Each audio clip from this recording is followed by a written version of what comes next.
Hello and welcome to Zyva's Garage. Today we're going to be playing with the Footwell module. Currently the one in this car is dead. I'm going to show you the symptoms and we're going to try swapping it with the unit I have from the junkyard, and we're going to see if it's plug and play or if there's programming needed. I normally send these out to my friends on Facebook who goes by the account Mini2B. Shout out Mini2B because he's reflashed mine several times. But I am trying to see if this is plug and play just for curiosity. So we're going to install this and see how it goes. Okay, so what is the Footwell module? The Footwell module, first off, is located in the driver's side Footwell, aka Footwell module. Grab a light here so you can see. So your steering wheel, whatnot down here. Excuse the mess. It is located under, oh shit. Would help if I knew how to use lights. It is located under this panel here. We'll get to how to access that here in a short bit. So one of the symptoms, I just pressed lock for reference. One of the symptoms of when your body control module is dead, I'm holding my key.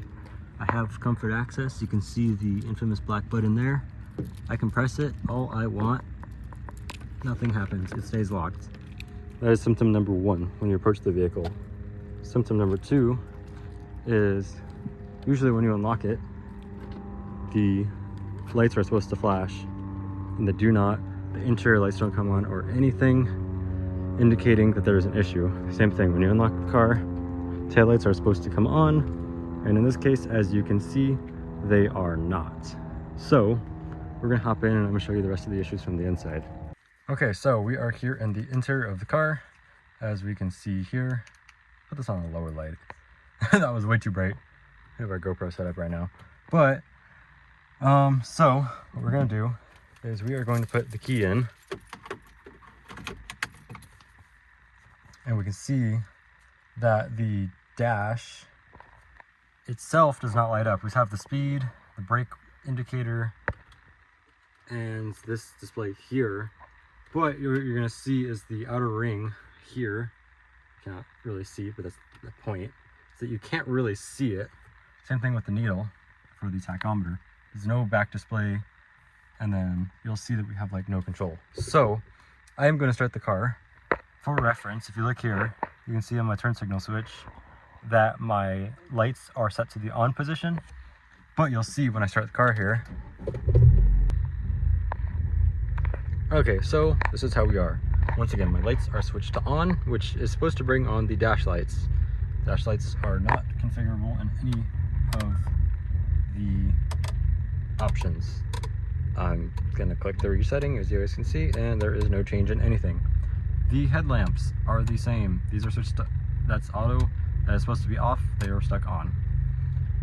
Some cars have the headlights equipped in the settings to be daytime running lights so that they'll stay on pretty much all the time, but that's not the case here. I have that set so that I can switch them off as needed. Second symptom, so once again, first main symptom is you lose your backlighting here for speedometer and tachometer. Your headlights are uncontrollable. I am flicking the high beams and there is no difference here. Can't lock it, nothing, no control. So lighting wise, headlights, the cluster lights have no turn signals at all. Same thing with the hazards. No hazards. It won't flash on the outside or anything. You can see there's no indication of any flashing, anything near me. Same thing in the rear. If I look in the rearview mirror, there's no hazard flash. So we lose control of lights. You at least get your headlights. You have functioning brake lights still and daytime running lamps, which are at half capacity, which I'll show you. Once again, the next issue is your front windows. So right now our front windows are up. We'll use our passenger window for reference. You can see the reflection, the window's up. I am lowering the window and there is no difference. Same thing on the driver's side. Getting window down, nothing. You can see here, literally window down, nothing here. Interior lights, how about that? The front one works, the front right works. The middle one in the back does not work, but the side ones work. So we have lots of turn signals, lots of headlight controls, missing dash lights, and I'll go show you the tail lights now. You can see here, as described earlier, as I call, the tail lights are at half mast.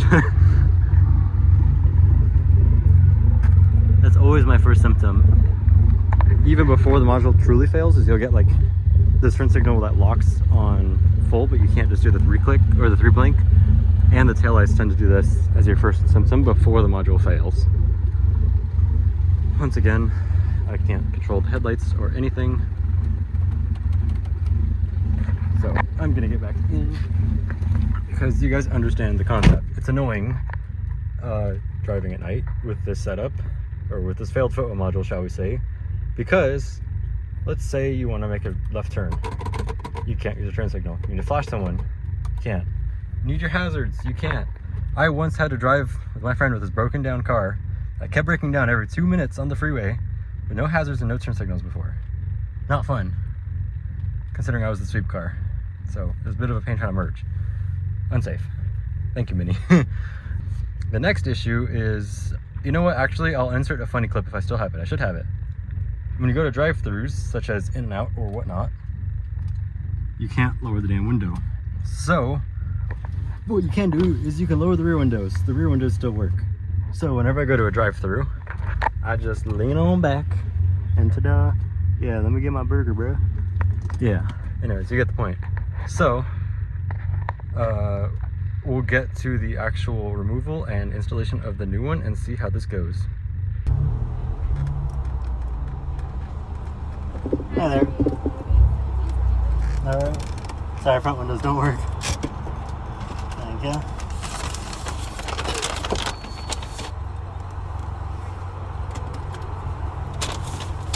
Oh, there's many things. Okay.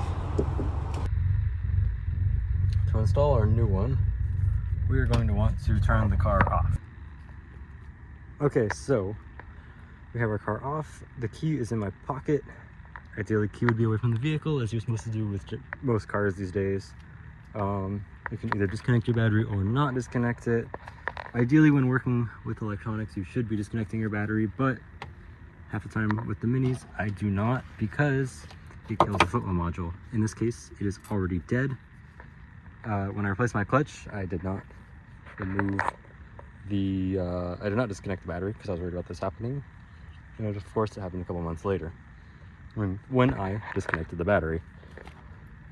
When I did the clutch, the engine stayed in place, engine ground and everything stayed in place, so I'm not worried about frying anything. So, as you guys can see, I just pulled this rubber seal right here. We are going to, I'm gonna put you guys down. And long story short, you're just gonna pull outward on this plastic trim here, and that's how we're gonna get this stuff out. Position, good enough. That should be good enough there. Maybe you guys even get to see me. Okay. So what we're gonna do is there's this trim piece here, that's fine there. What we're gonna do, actually that's probably gonna have to come out. Let's find out. I'm just going to pull outward here. Doesn't help that I have a boost gauge line. I will deal with that later. Just know that many of these dash plastics are quite flexible. Be careful with the OBD2 port there. If you have any gauges, I advise you unplug it from what I did. So, sometimes people remove the panel. Sometimes people don't. I am one of the, I don't remove it all the way because I don't want to deal with it. And it's faster for me to do it this way. So here is our Footwell module. See FRM 3. We have two Footwell modules that are my donors. One from another countryman specifically that I want to say had the xenon headlights. The other one came from a hardtop, also with xenon headlights. Trying to stick this countryman one in to release the connector and the Footwell module. we have two connectors. We have one on this side and there's one on the back side, which I'll show you how to get to in a minute. There's also two 10 mils. There's a 10 mil down there and a 10 mil up top. In this case, it's missing. Yay, cool. Well, we only have one 10 mil then. So we're gonna undo this clip here by pressing down right here on this black clip, and then we're going to slide this backwards over that clip, aka lock. That will click and the connector will just come right out. And we're going to do the same on the back side connector. It's the same concept, sadly a lot harder to film. So the trick I have for doing this is I'll undo that lower 10 mil, which is finger tight, so I'm able to do it with my hands without a 10 mil socket. So I'm just undoing it with my fingers, like so.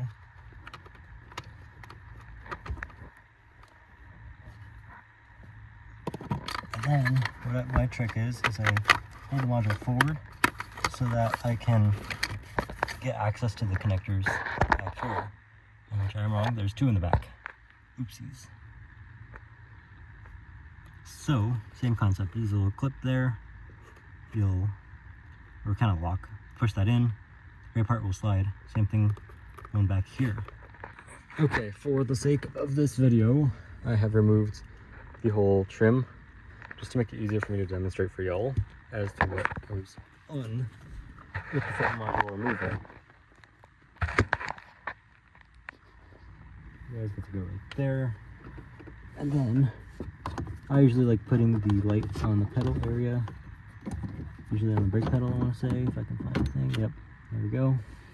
Sorry about the shadows, not the best. But once again, there's a locking clip here. I can slide this back. That connector wiggles out.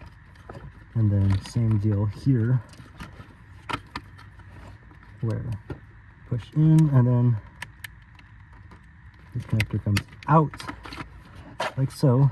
We have our Footwell module out. Okay, we have our donor Footwell module here. We are going to do the same process in reverse, where we're going to slide this into place. 1, 2.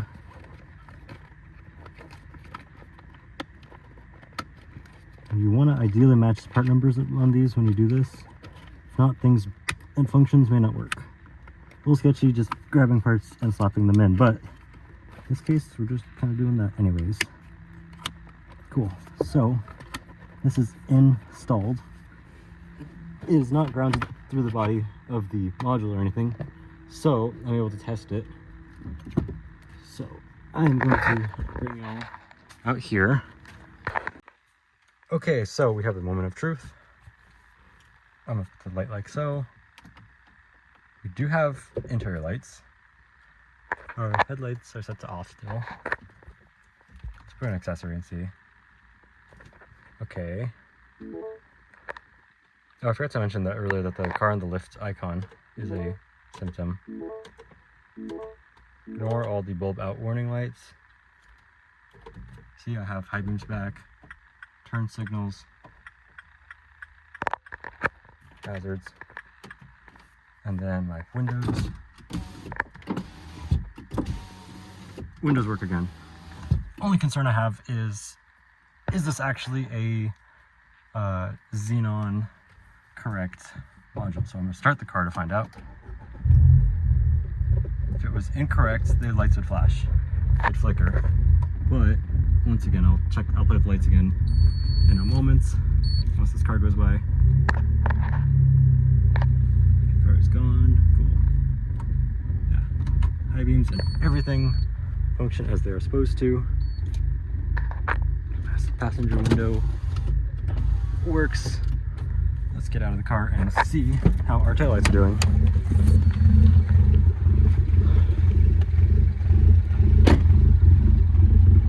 And you can see, our taillights are back to full mast.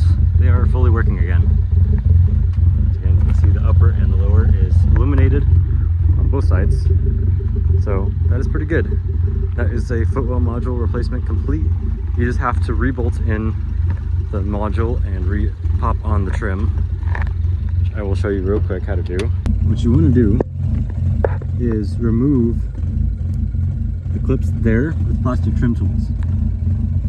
Then you install it right here.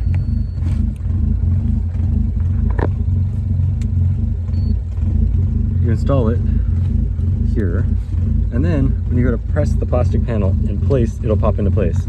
Make sure they're not staying on the body because it will not clip into place correctly if they're like so. And remember to tuck all the wires and make sure nothing is pinched. Okay, so you can see we have a clip here, a clip here, and we're missing the last one, but that will be okay for now. So basically we're just gonna line up the panel and click it into place. And then just try and line it up and push it into place. Like so.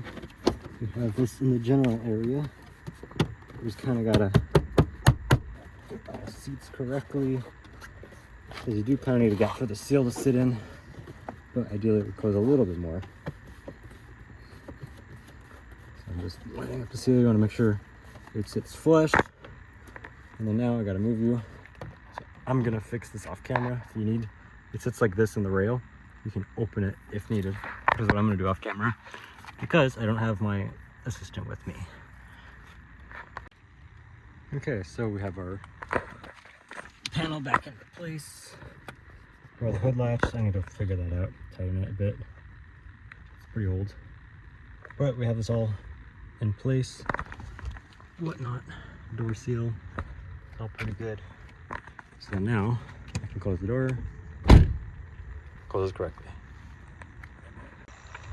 Well, I hope you guys enjoyed this video. If it helped you in any way, shape, or form, please like, subscribe, and comment. Yeah, that's Footwell module replacement, pretty simple. And yeah, hopefully this helps you guys, and I'll see you guys in the next video. Until then, goodbye.